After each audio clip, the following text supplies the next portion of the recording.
येवले तालुक्यातील कोळंबुद्रुक ग्रामपंचायतीमध्ये 15व्या वित्त आयोगाच्या निधीत तब्बल 5,356,000 रुपयांचा अपहार केल्याचा धक्कादायक प्रकार घडल्याने तालुक्यात एकच खळबळ उडाली आहे।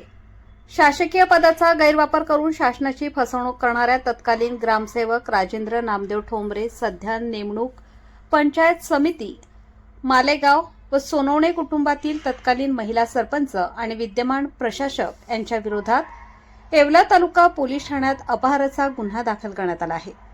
येवला पंचायत समितीचे विस्तार अधिकारी चांगदेव कारभारी मुंडे यांनी या विरोधात फिर्याद दिली आहे।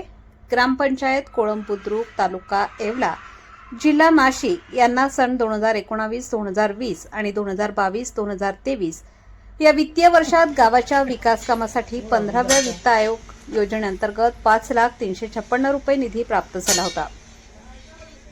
सदर निधीचा वापर गावातील विकास कामासाठी करणे बंधनकारक असताना तत्कालीन ग्रामसेवक व महिला सरपंच यांनी संगनमत करून तसेच पदाचा दुरुपयोग करून शासनाच्या पैशाचा अपहार केल्याचे चौकशीत निष्पन्न झाल्याने दोन्ही आरोपींविरोधात भारतीय न्यायसंहिता कलम 318(4), 316(5)(3)(5) प्रमाणे गुन्हा दाखल करण्यात आला आहे।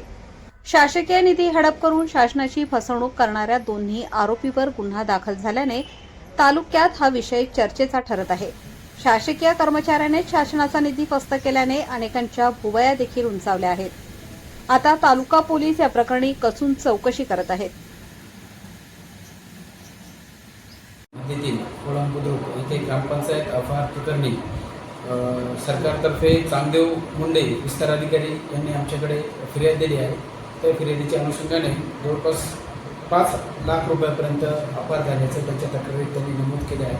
यामध्ये तत्कालीन सरपंच आणि ग्रामसेवक यांनी हा अपहार केल्याचा पुरावा तसेच साक्षीदार इतर डॉक्युमेंट त्यांनी आमच्याकडे दिले आहे। त्या अनुषंगाने आपण गुन्हा दाखल केला असून यात पुढील तपास करतो।